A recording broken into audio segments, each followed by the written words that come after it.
Kana mangoti maakuda kuti tidzosere hondo kumuridzi yetinoti go back to sender. Chimbodzokai kumba kwenyu kutanga. Mufunge kairi nekuti kana ndatuma zvandinotuma kana kuti magamba. Anobva aparadza. Saka ndinombokupai mukana katatu kekuti mufunge kairi katatu kuti tidzoserere hondo iyi nekuti anobva andobaya. Zvandinoita handishandi nezita remunhu. Nekuti ndikati ndipei zita remunhu ari kukunetsai zvinoita sendiri kuroya munhu. Kwete magamba angu nedare ndo zvinotsvaga pane nhau. Saka tinongoita dare riri dare remusha riri kutsvaga chikonzero chete. Riri kutsvaga munhu ari kuvhiringidza. Asi kumagumo kwacho zvinondobaya. Hazvibayi ropa risina mhosvaba. Nanhasi uno hakuna nhunzi inomhara pasina chirondaba.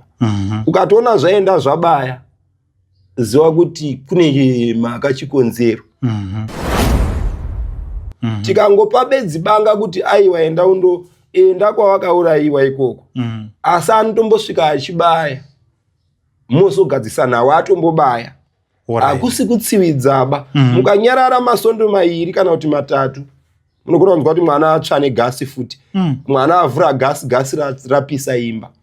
Asi chinenge chiri kushanda munhu wenyu yeye werudzi rwenyu ndiye ane simba. Inini handina simba asi ndinongomumutsa bedzi. Kuti enda woite nhau ndomupa ukari sehasha. Kana ndamupa ukari sehasha zvinenge zvakawanda. Mukoma azobayiwa nemombe asi ari muchipatara. Riri dare 1 bedzi riri kutonga. Ndinotenda. Wakawanda vari kunyanya kuuya vanhu vari kuchera goridhe. Chinokuratidza ipfuma magamba. Gamba rangu inini haridi ropaba. Ukauya uchiti ndoda pfuma unobvisa mutete wendinotaura. Mutete kabadza kako kaunoisa mumatare. Waisa kabadza kako ndokupa gamba. Gamba rako irororo ndo rinokuratidza pane pfuma. Mungave mumugodhi kuti mari haisi kuoneka tungoona tuma points. Ndinoita kuti mari ioneke mumazuva matatu chaimo. Gamba rangu mukaenda naro moriisa pamuri kuenda kundoshandira. Kana ndichiti gamba chinhu chidiki diki. Chinozokushandirai mazorora marara. Kana ndichidudza regoridhe ndinge ndichidudza rimwe. Mukuona iyi pfuma irapo. Ndikuona pane mari irapo. Imari irapo. Taakuenda kutotambanudzirwa. Kana iri nhamo unenge wakutoti aiwa urombo chimbosarawo.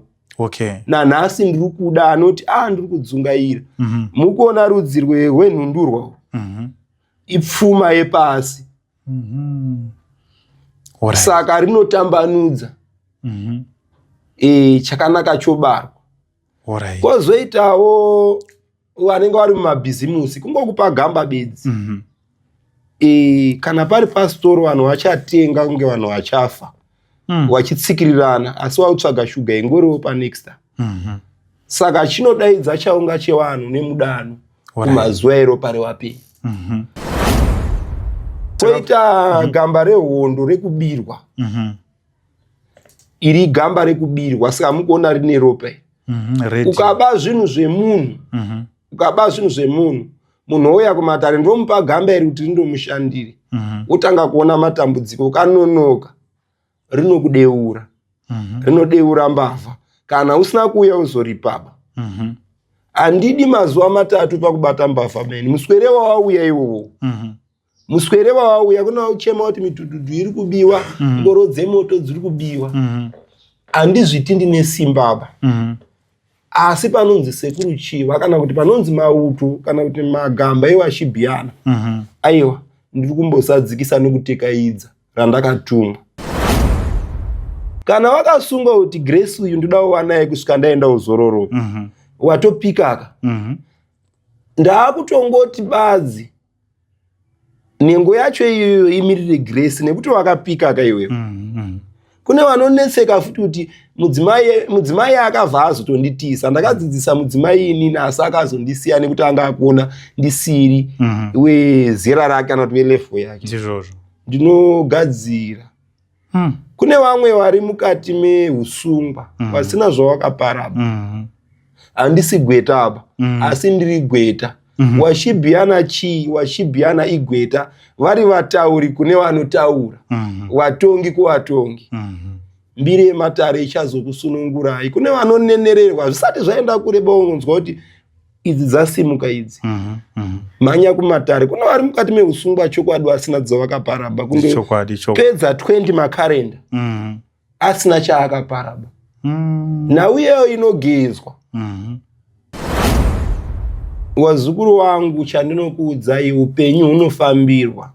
Chero ukaprofitwa kwaunonamatira uri kunzi ndaona mari yaita, haingweri kani yaitaba usingafambiba kutsvaga upenyu.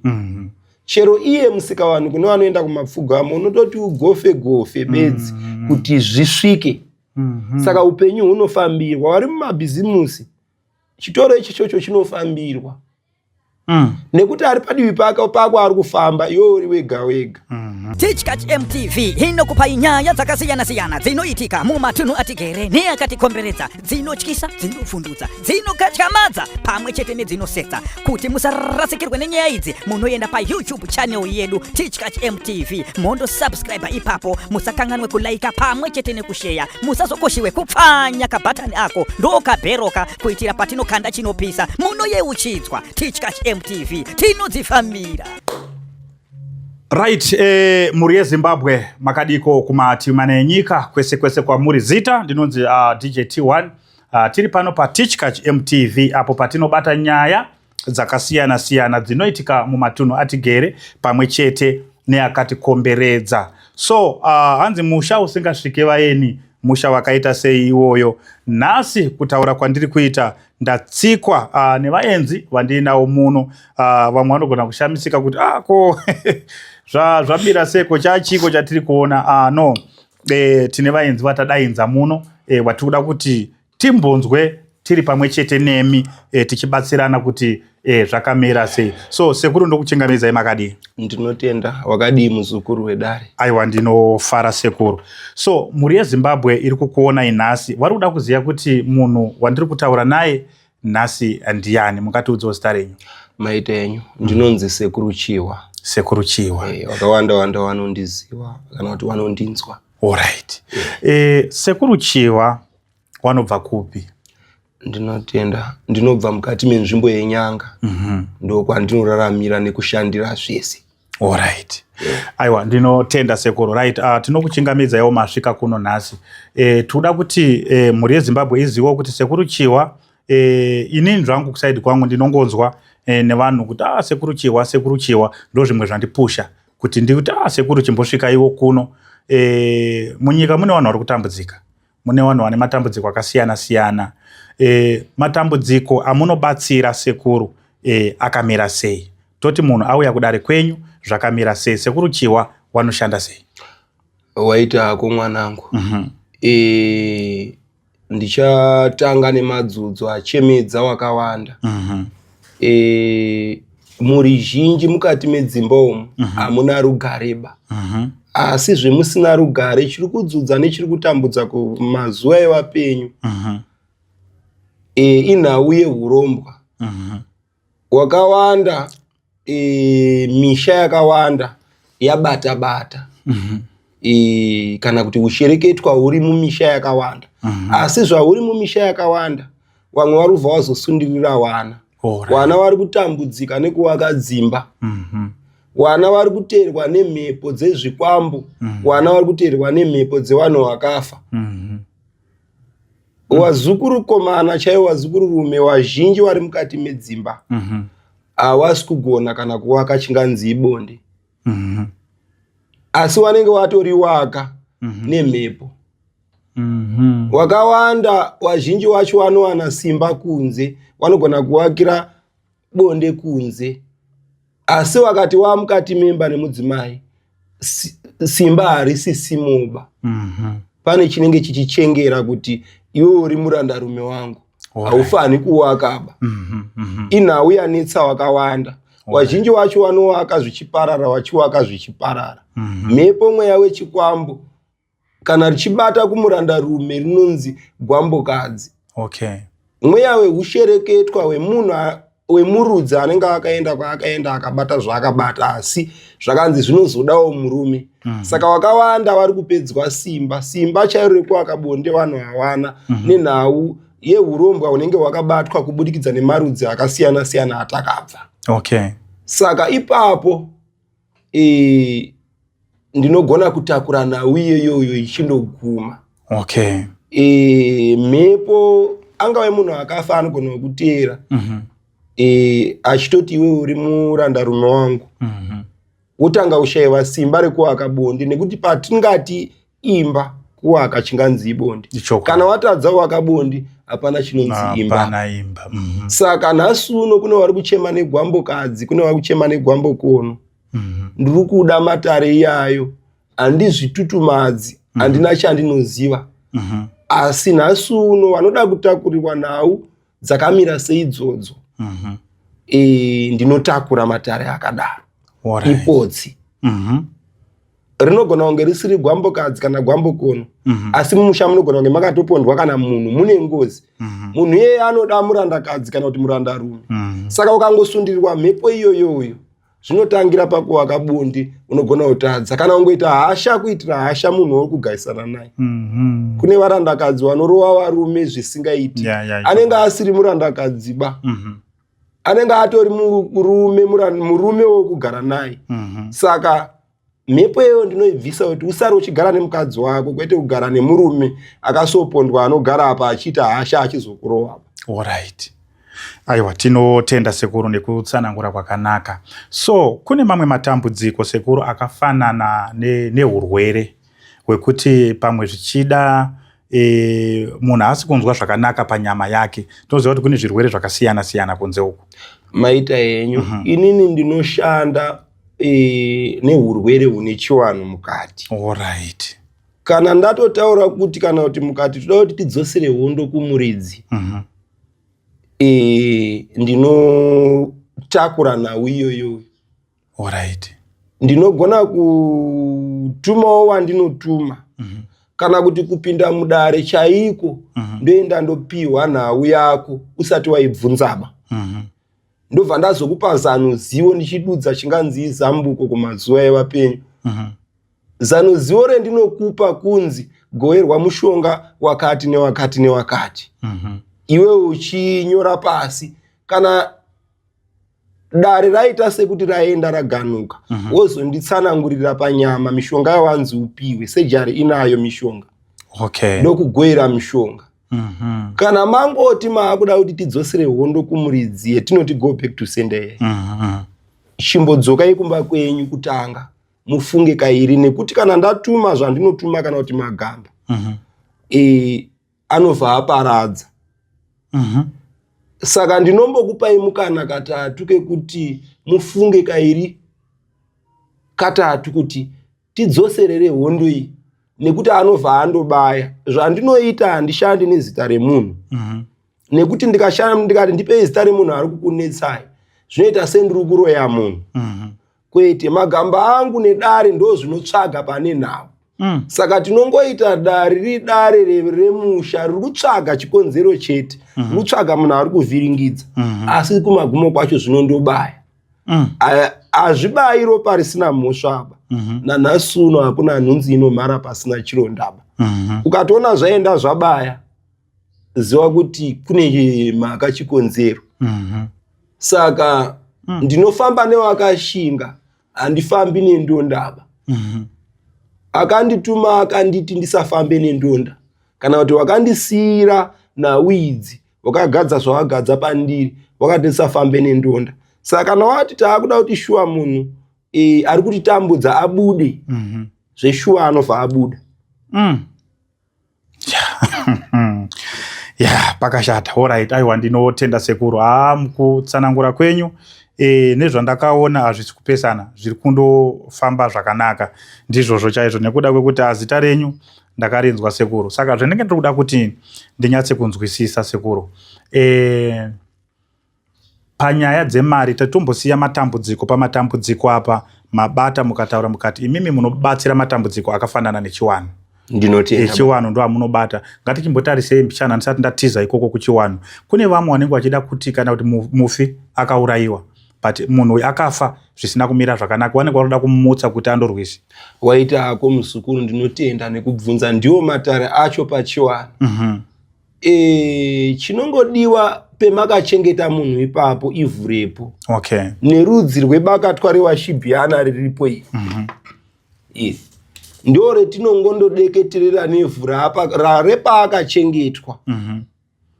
Totaura kuti iwe banga iri enda undorwe. Enda undorwe. Kana taita nhau iyeyo kana wasi kusimudza musoroba anotanga kubaya ende rudzi runopera. Handi kutambaba kwatinoita panhau iyoyoyo.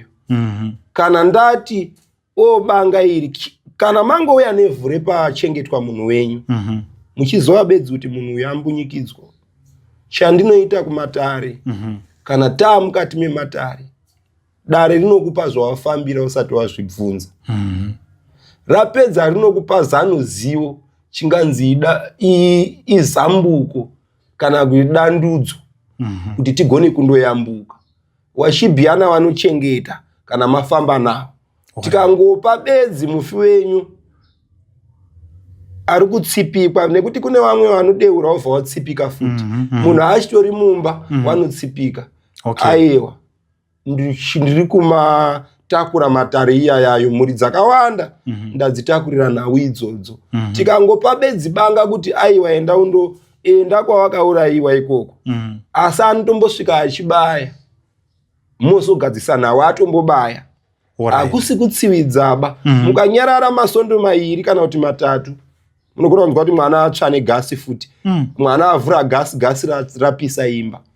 Asi chinenge chiri kushanda munhu wenyu yewe rudzi rwenyu ndiye ane simba. Inini handina simba asi ndinongomumutsa bedzi kuti enda woite nhau. Ndomupa ukari sehasha. Kana ndamupa ukari sehasha zvinenge zvakawanda. Mukoma azobayiwa nemombe asi ari muchipatara. Riri dare 1 bedzi riri kutonga. Ndinotenda. Aiwa ndinotenda sekuru. Aiwa pari kubatika. Right, ngatichisvike panyaya yemari sekuru. Panyaya dzepfuma dzakamira sei? Munogadzirawo here pfuma? Kuna vamwe vanoti atogadzira pfuma. Imimi kusaidi kwenyu zvakamira sei? Maita enyu. Muri dzakawanda dzimwe dzamunotoziva dzinoonekera dzisingadidzwi nemazita dzauya mumatare. Wane chekudya nechekupfeka chakatambanudzwa nevashibhiana. Nanhasi uno kana tagona kuvaremekedza vachatiremekedzawo. Ndinoshanda nemagamba panhau dzinganzi pfuma. Wakawanda vari kunyanya kuuya vanhu vari kuchera goridhe.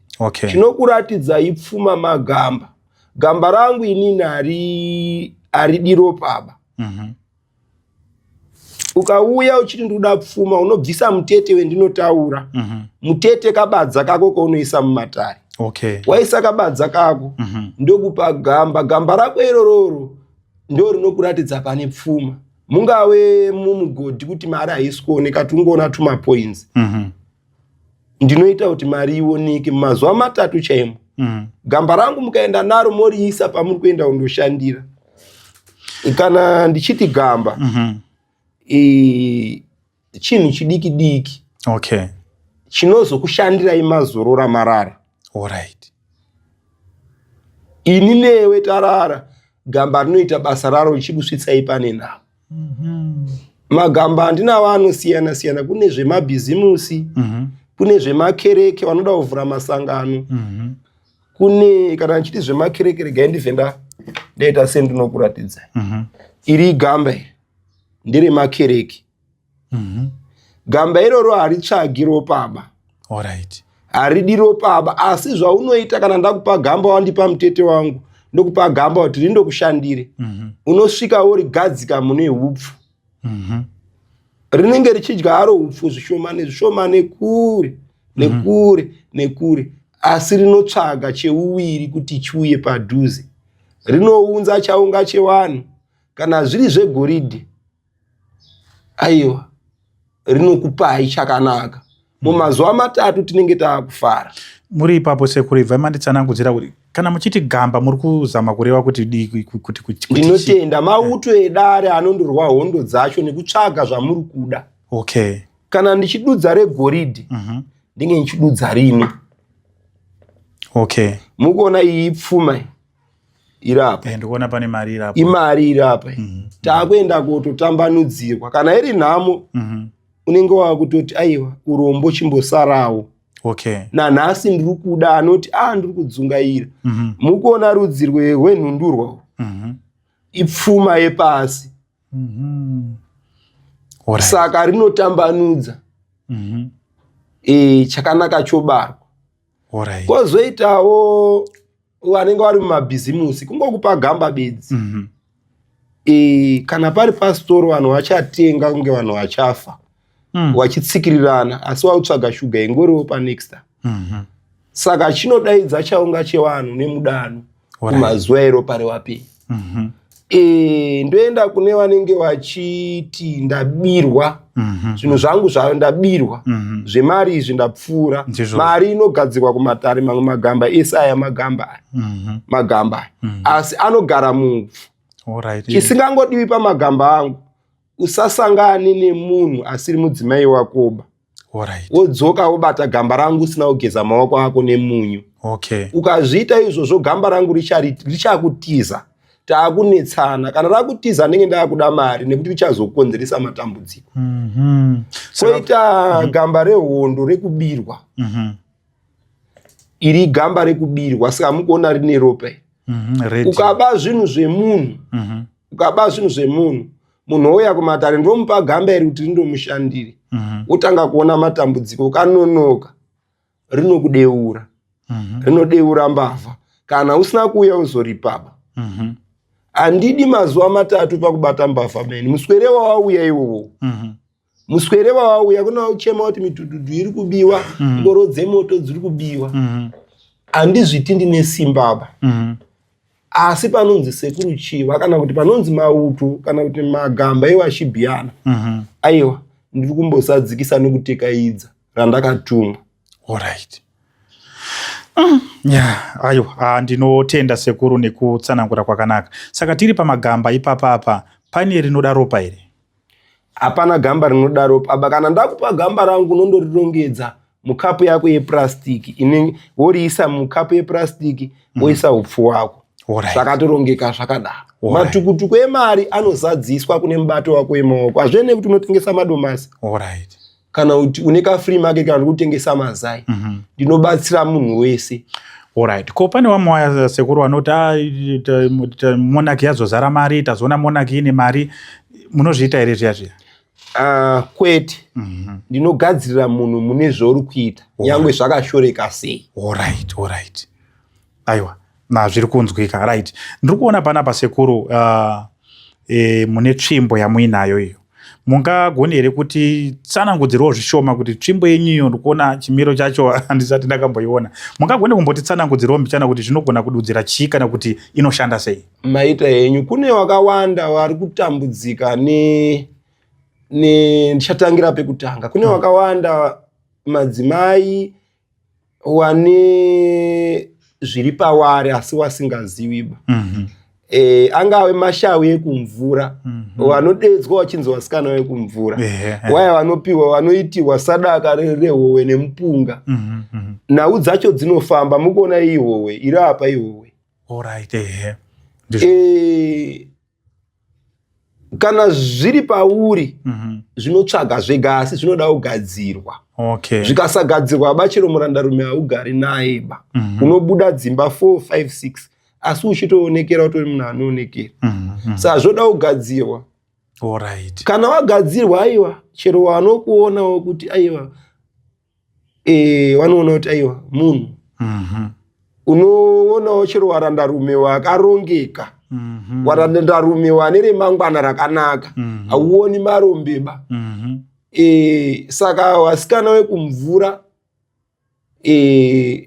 inomirira. Koita wane dzviti rehuvhimi kumazuva avo. inomirira. Kuna vane mashawe uvhime kutoti anotambanudza munhu asati abuda. Okay. Asi kana usina kurigadzira ba unoita rombe. Wanoiona nhasi marombe anenge akanditeerera kana kuti ari kunzwa zvandiri kutsanangura. Hakuna chakanaka ba chinongouya kumba kwake. Zvinhu zvinofambirwa. Zvakanaka kuti ufambire upenyu hwako. Chakanaka chiriko kumazuva enyu wazukuru wangu. Asi chinodiwa kufamba bedzi. Wombogarawo kumatare. Dare rokupa zvawabvira kumba kwako usina kuzvibvunza. Ndine meso. Ndakapiwa zveshuwa zvekuti handidiba kuti ndaurira nhau yakati. Ndichiri kushanda, ndiri kuda. Kana vanozvitwa nemasimba handizvitutuma dzangu. Asi zvesimba chairo kana kuti rekuti tionesane zvekuti dare. Kana kuti kune vari futi mukati memasango kana kuti mukati memarenje vari kufambira dzababa Johani. Asi zvisikuunza chekudya nechekupfeka. Munzwa kutsanangura kwangu. Ndinovashandira kuti sowe kana kuti pawakarindirirawo pechekudya nechekupfeka. Vamwe vanobatsira zvemachokwadi chaizvo. Asi anogona kutenderwa nebhanduru remuriwo kunzi maita henyu kana ngoma yemabhanana. Vamwe vachipiwa ngoro dzemoto. Chokwadi. Unenge une jambwa kumazuva ako, uso hwako unenge une rima. Nhau idzi dzinofambirwa. Nhasi uno pachimiro nepachiso nepamumu. Ndiri mudika asi kumazuva kune vashibhiyana vakagara vanotonga. Kana tichiti vashibhiyana tiri kutaura vanotaura kuvatauri, vanotonga kuvatongi. Saka nhasi uno ndiri kuti matare ndiri kuda. Ende ndoda kuti vari kudzungaira vane madzudzu kumazuva vachengetwe. Ndoda kuti vachengetwe. Kana wauya mumatare hazvire kuti chinamato watobva moba. Kuyambutsana bedzi chakanaka chioneka. Alright. Tinotenda sekuru. Sorry ndakuita ngefanika mibvunzo yacho yakuwanda. Ndoda kunyatsa kunzwisisa. Ko wamwe vanoti inini mukadzi wangu ari kuita gumbomba gumbo panze. Munopaita seipo paya? Maita henyu. Uchandivhunyungurirawo ndingati ndasiya. Alright. Munogona kutsanangura yenyu zvina dambudziko. Ndinoshanda nhau idzodzo nekutoti ndine ganje kiya ndinayo. Kungotora bedzi chipfeko chake. Zvipfeko zvawanda wanda izvo. Chero ukatora hazvimbooneki. Togadzira nhau iyi. Chero amurume vanoti mukadzi wanoti futi baba. Ndinoda matare iyayo. Alright. Ndinoda matare iyayo. Ndichakugadzira kuti kana wakapika kuti because chinosungwa pasi kune vakaenda varidzi vedu chinosungwa zvene kuna musika vanhu. Kana wakasungwa kuti Grace uyu ndoda wanaye kusvika ndaenda uzororoka. Watopikaka. Ndaakutongoti badzi nengo yacho iyoyo imirire Grace nekuti wakapikaka iwewe. Kune vanonetseka futi kuti mudzimai akabva azotonditisa. Ndakadzidzisa mudzimai inini asi akazondisiya nekuti anga akuona ndisiri wezera rake kana kuti welevel yake. Ndinogadzira. Kune vamwe vari mukati meusungwa vasina zvawakaparaba. Handisi gweta apa asi ndiri gweta. Washibhiyana chii? Washibhiyana igweta. Vari vatauri kune vanotaura. Vatongi kuvatongi. Mbiri yematare ichazokusunungurai. Kune vanonenererwa zvisati zvaenda kureba unonzwa kuti idzi dzasimuka idzi. Manya kumatare. Kuna vari mukati meusungwa chokwadi asina dzavakaparaba. Pedza 20 makarenda asina chaakaparaba. Nhau iyeyo inogezwa. Nhau iyeyo inogezwa. Mumatare ndine huku yandinayo yekuti inokandirwa magwere. Ikangouya magwere iyayo ndokuperawo kwenao. Alright. Ndokuperawo kwenao. Aiwa, ndinotenda sekuru nekutsanangura kwenyu kwakanaka. So nyaya yandiri kuda kuti mundopendere nayo matsanangura muri eZimbabwe ndodaira kuti vari kukunzwai. Mazuva ano tikada kutarisa sekuru ng'anga dzawanda. Maprofita awanda. Kwane vamwe venhema wekuti vamwe vanotaura kuti tiri kungodyirwa mari, vamwe vachiti zviri kudai. Imimi mashoko amuroda kuisawo ipapo ndeyekuti kudii? Zveshuwa vanhu wawanda. Asi chandinogona kuti uzive munhu kuti munhu kwaye kana kuti haasi. Ngaakutsanangurire zvawafambira usati wazvibvunza. Piwa zvawafambira mudare wazukuru amunzi sekuru ndoyozogadzirirwa zvakatiba. Ngaakupe muprofita munhu iyeye, ngaakupe zvaari kupiwa. Manzwa zvandatsanangura? Piwa zvawafambira usati wazvibvunzaba. Zveshuwa mari dziri kudzvuta dzakawanda. Zvimwe zvacho uzotopindira uchigadzira kumatare mari dzichizodzoka. Asi piwa zvawafambira usati wazvibvunzaba. Aiwa, tinotenda sekuru. Saka kune vamwe wazukuru nhasi vari kukuonai sekuru, vari kunze kwenyika wasingakwanisi kupinda mudare. Munowaita sei? Panodiwa zita nemutupo washibhiana wotonga. Nhasi unoigamba iri. Chero uri pasi pezuva rinotsvaga. Kutomuka wabirwa nhasi unoti ngoro yemoto handisi kuionaba. Ndichaire runhare kuti sekuru zvakadai. Ndichaire runhare kuti zvakadai. Toenda tosuma nawo. Kune wakatomirira nhau idzi wari kunonoka, hausi kuya nematariba. Tipe matare titambanudze, tipe matare timisikidze nawo. Zvifambe zvakanaka. Ndiri kuda kuti muri isunungurwe. Hatikoshesi pfumaba, tinokoshesa upenyu hwevanhu. Wakawanda vari kunetseka mudzimba umu achitoda munhu wake, asi dzimba dziri kuzondoparara. Kune wakadzi anenge achigara nemurume wake asi asingatomboiti shungu nemurandarume wakeba. Zvekuti kupera mwedzi unogona kupera pachivakwa bonde kamwe chete. Asi panenge pane chinenge chakamugara chitoti iwewe uri wangu iwewe, chichiita kairi katatu pazuva rega rega. Uyu paanozouya achisangana nemunhu wake akutotora matambudziko anosiyiwa nemhepo iyi. Nekuti peinoti inosiya mbeu dzeinosiya, haisiyi mbeu dzakanaka ba. Inosiya tsvina, jambwa, minyama. Pekuti uri wemurandarume wacho atora munhu akagadzikwa mhepo yechikwambo.